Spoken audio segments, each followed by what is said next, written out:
സാരില്ലടാ, നീ എവിടെ പരിപാടി അവതരിപ്പിച്ചാലും ഇത് തന്നെയാണല്ലോ നിന്റെ വിധി. പലരും കണ്ടു കാണാൻ സാധ്യതയില്ല. കണ്ടിട്ടുള്ളവരാണെങ്കിൽ കമന്റ് ബോക്സ് ഇടുക. ഒരു വലിയ ഫോൺ കാണിച്ചു തരട്ടെ. വർക്കിംഗ് ആണോ? നമുക്ക് കോളൊക്കെ ചെയ്യട്ടെ. ഞാൻ കോൾ ചെയ്യാൻ പോവാണേ. ഡ്യുവൽ സിം ആണ്. കോള് പോയി.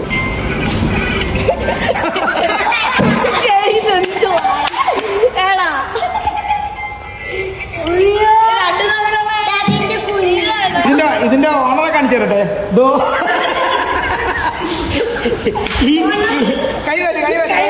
എന്നാലും വീഡിയോ കണ്ട് ഇദ്ദേഹത്തിന്റെ ആണ് ഈ വലിയ ഫോൺ. ഞങ്ങളുടെ സ്വന്തം നീയക്കുട്ടി. ഇനി ഫോൺ നിർബന്ധമായിട്ടുള്ള കുട്ടികൾക്ക് ഫോൺ മേടിച്ചു കൊടുക്കാം അല്ലേ? ഇതാവുമ്പോൾ വലിയ ഗെയിം അഡിക്ഷനോ കാര്യങ്ങളൊന്നും തന്നെ ഇല്ലെന്ന് തോന്നുന്നു. അതായത് ഇവരൊക്കെ ഇതൊക്കെ ഫോൺ വേണം. വേണ്ട കേട്ടോ, നീ ചായ അടിച്ചാ മതി, നീ എന്നെ അടിക്കാൻ നിൽക്കണ്ട. ഓക്കെ.